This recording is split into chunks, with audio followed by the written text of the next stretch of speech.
Welcome to Coding with T, and I'm your host, Tiffany. Hey Codies, quick disclaimer. From this point on, I'll be dropping videos every Monday and Wednesday at 3:30 Central Time, so stay tuned. In this video, we will be discussing object-oriented programming in more depth. We'll be writing our own classes and creating objects for them.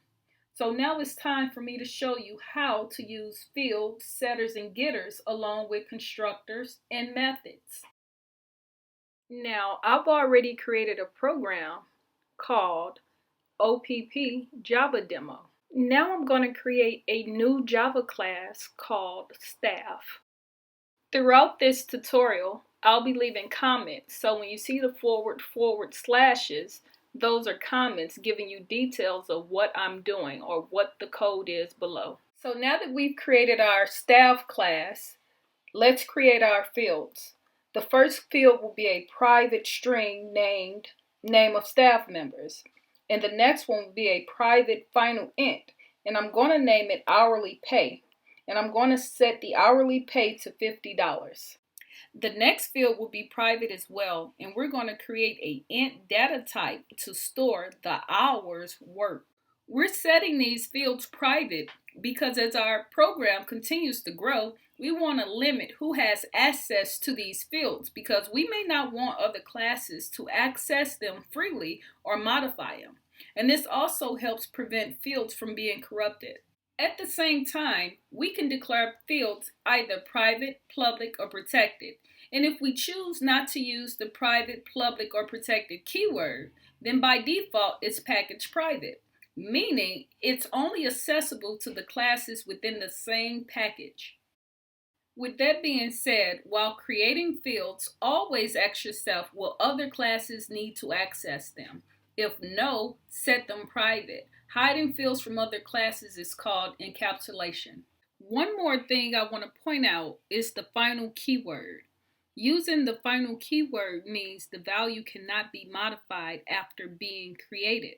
On the line below, we're going to create our first method. Our method is declared public because we want other classes to have access to it. We're going to type inside of the curly braces, and the only thing this method is going to do is print a message. The void keyword indicates that there is no return type. Now it's time to create our next method. We're going to make it public, and this time it will return an int. The name of our method is calculate the pay. Inside of the curly braces, I'm going to create an int to store the staff pay. And on the next line, I'm going to do a little arithmetic. Hours worked times hourly pay. Now, in order for me to exit out of this method, I need to return an int. But before I return an int, I need to make sure the staff has worked at least 1 hour. If not, I'm going to return a -1 so that I can exit this method. But before we exit this method, I'm going to make a call to the print message method. And I'm going to do this from within our calculate the pay method. Making a call like this is optional, meaning I could have called this method from anywhere in the program, but I called it here.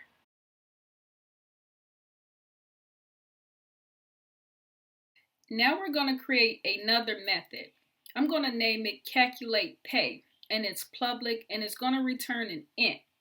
This time we're going to pass information through the parameters. The information passed through the parameters will be the staff bonus and allowance. I could have created these variables inside of our method, but they would have been local variables, meaning the scope of the variables run out the moment this method is exit. Inside of this method, I'm going to make another call to the print message method. Then I'm going to make sure the staff has been clocking in for work.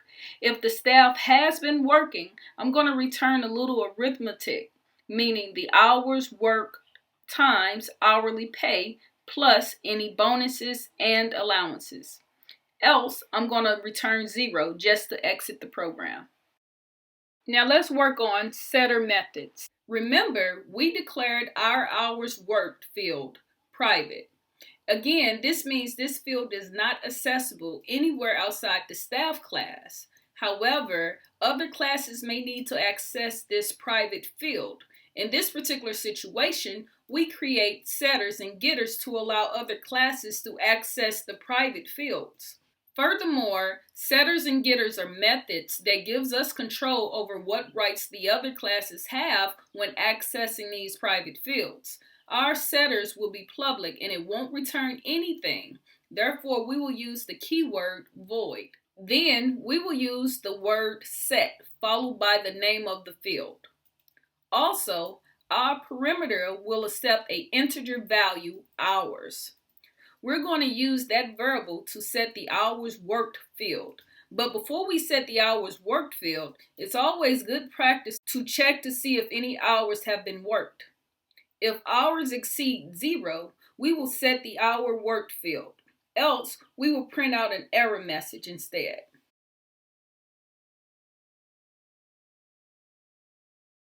Now let's work on our getters method. Our getter method will be set to public and it will return an int. And we're going to use the reserved word get along with the field name, hours worked. Inside of the curly brace, we're going to return hours worked. Now let's scroll to the top and create a constructor. A constructor is similar to a method. It's invoked when an object of that class is created. I'll show you how this is done in our main class, but for now, let's work on creating one in our staff class. Constructors are easy to identify because they always have the same name as the class. And in this case, our class is staff, and they do not have a return type, so no need to use the keyword void. Now let's declare a constructor for our staff class. Our staff is public and is going to accept a name string. Inside of our staff constructor, we're going to set the name of staff members to the name variable. And then we're going to print the name stored in the name of staff members. I'm also going to print a line below the name of staff members. Furthermore, we can have multiple constructors. In order for us to use multiple constructors, each constructor must have a different perimeter. For example, our first constructor has a perimeter that accepts a string. Our next constructor should have a different signature, meaning perimeter list. Let me show you how to do this. Public staff, which is our constructor. Inside of this perimeter list, we're going to change it a bit. It's going to accept 2 strings, first name and last name. Now inside of our constructor, I'm going to assign first name and last name to the name of staff members field. I'm going to use a print statement to print the name stored in the name of staff members field. Then I'm going to print a divider line below. Now let's look at the 2 constructors.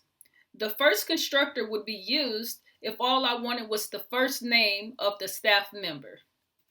However, if I wanted the first and last name of the staff member, I would use the second constructor. Now that we've created our program, let me show you how it works. Now we need to go back to our main Java class. Let's invoke our first constructor. To do this, we create a staff object. I'm going to name it staff1. Then I'm going to type new staff to instantiate our staff1 object. Our constructor accepts a name of a string, so I'm going to pass the name John. Let's run our program. Everything inside our first constructor is displayed along with the name John. Now let's suppose I wanted John's first and last name. I will call the overloaded constructor. To do this, I create a staff object. I'm going to name it staff2 equals new staff. Inside of the perimeter, I'm going to pass 2 strings, John and Doe. Let's run our program. Let's go back to our staff class and look at the second constructor, which is the overloaded constructor. First and last name prints as it should with the line divider below. Now I'm going to head back over to our main class. I'm going to leave some documentation using 2 forward slashes, and then I'm going to make the call to our set hours worked method. Here's how we call the set hours worked method. We use the staff1 object that was created on line 9. We use the dot operator. The dot operator makes the call to the method name, and in this case, it's set hours worked. And according to our staff class, the set hours worked accepts a int value. So we call this function, and when we call this function, we pass a value through. I'm going to pass 80 through. In other words, I'm setting the hours worked to 80. I'm just documenting as I go. Let's look at our staff class again. I want to make a call to the calculate pay method. I see that this method has a return type of an int. So I'm going to go to our main and create an int variable, and I'm going to name it payment. I'm going to use the equal operator to initialize it to the object, which is staff1. Then I'm going to use the dot operator to call the calculate pay method. I'm going to pass 2 int values through the parameter because this particular method accepts 2 int arguments. Now everything on the right side of the equal sign is assigned to the variable on the left side, in this case, payment. Here's how we display the information stored in payment. And I'm just commenting as I go. As a matter of fact, I'm going to comment out the call to the overloaded constructor. And I'm doing this for the purpose of running and displaying the code above. Let's run our program.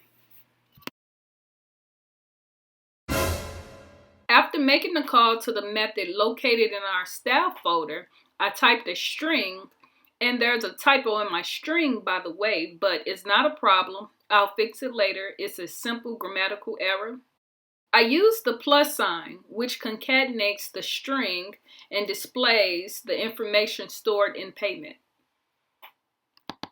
Now let's work on calling the other methods using the second staff object.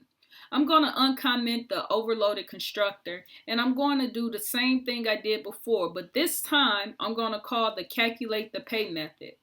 I'm going to set the hours worked, and I'm going to create an int variable because the calculate the pay method returns an int. I'm going to initialize it to the staff2 object. The parameter list will be empty because the parameter list to the calculate the pay, which is located in our staff class, is empty. Then I'm going to display the information to the screen.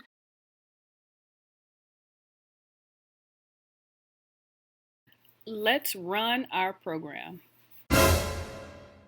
And voila, it works.